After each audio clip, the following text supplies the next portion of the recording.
Next আমাদের পশ্চিমবঙ্গের আব্বাস সিদ্দিকী, ইনিও নিজেকে কোরাইশ বংশের বলে দাবি করেন। আজকে আওলাদে রাসূল তোমাদেরকে ডাক দিচ্ছে, আজকে কোরাইশ বংশের বাচ্চা আমি ডাক দিয়েছি।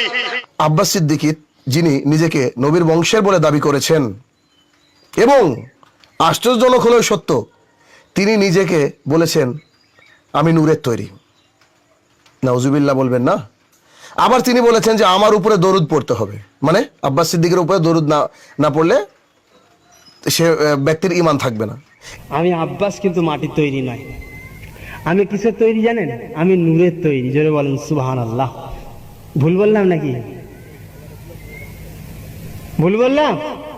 দেখবে মিথ্যা কথায় সুবহানাল্লাহ বলে ঈমান চলে যাবে। আজকে রাসূলের উপরে দরুদ পড়া ভুলে গেলে নবী বলছে জান্নাতের রাস্তা ভুলে যাবে। আর আমি আব্বাস সিদ্দিকী বলছি আমার উপরে দরুদ না পড়লে বিশ্বের মুসলমানের নামাজ হবে না। ভুল বললাম নাকি? যাত্রীকে সবাই চিন্তায় পড়ে গেলেন, এত বড় কথা বললেন। হ্যাঁ ভাইজান, প্রমাণ করে দিয়ে যাবো, না ওয়াজের মজলিসে ওটা বন্ধ করে দেবো। ইনিও মানুষকে কাফের ফতোয়া দিয়ে থাকেন।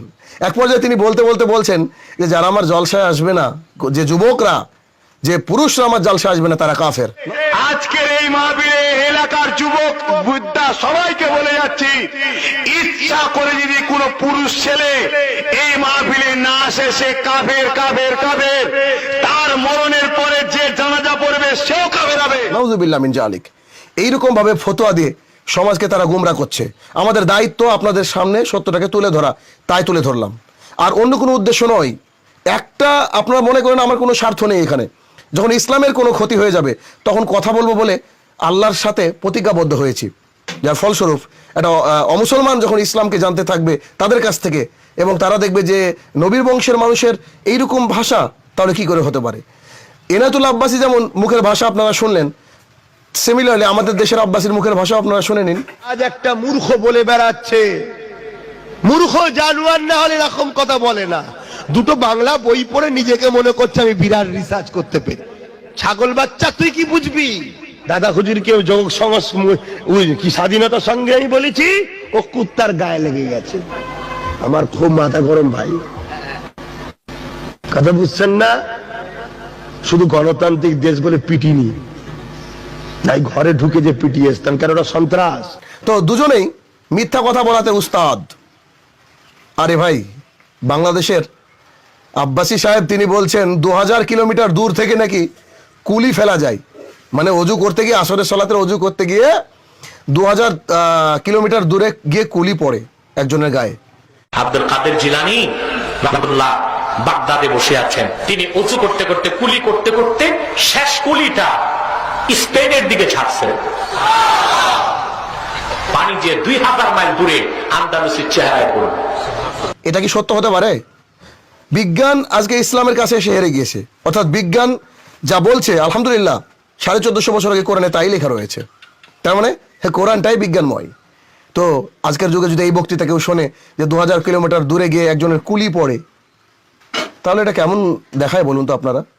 সিমিলারলি আমাদের দেশের আব্বাস সিদ্দিকী উনি বলছেন স্বাধীন হয়ে গেছে। দাদা হুজুর পীর কেবলাকে জিজ্ঞেস করছে আপনি কি রাজনীতি করবেন নাকি, এইসব জিজ্ঞেস করছে। দাদা হুজুর পীর কেবলা বললেন, শোনেন গান্ধী বাবু, শোনেন অমুক, শোনেন তমুক, না আমি রাজনীতি করব না, কিন্তু আমার পক্ষ থেকে আমি 44 জনকে দাঁড় করাবো। শুনছেন না? সেই 44 জন দাদা হুজুর রহমাতুল্লাহ আলাইহি দিয়েছিলেন, সেই 44 জনই জিতেছিল। বলুন সুবহানাল্লাহ। 1 নম্বর মিথ্যা, দাদা হুজুর মারা যাওয়ার 8 বছর পর দেশ স্বাধীন হয়। তাহলে স্বাধীনতার পর কি করে গান্ধীজি তার সাথে কথা বললেন? 2 নম্বর মিথ্যাচার, সেই জামানায় কোনো ভোট পদ্ধতি চালু ছিল না, তাহলে তারা সংসদে কি করে গিয়েছিল? এইরকম আমি যদি তুলে ধরতে চাই কয়েক ঘন্টা লাগবে। আমি জানি যারা অন্ধভক্ত রয়েছেন, আপনারা থাম্বনেল দেখেই আমার মা বোন যে রয়েছে সবাইকে আপনারা শেষ করে দেবেন, আমি জানি। কিন্তু মনে রাখবেন, যাদের মুখের ভাষা অশ্লীল নোংরা ভাষা দিয়ে কথা বলে, তারা কিন্তু জান্নাতে প্রবেশ করবে না। সো এই বিষয়টা নিয়ে একটু ভাববেন আশা করছি। এবার এই ধরনের ভণ্ড প্রতারক থেকে আমাদের জাতিকে, সমাজকে বাঁচাতে হবে। আল্লাহ আমাদেরকে সঠিক পথে চলার তৌফিক আদা করুক। আল্লাহুম্মা আমিন। আসসালামু আলাইকুম ওয়া রাহমাতুল্লাহি ওয়া বারাকাতুহু।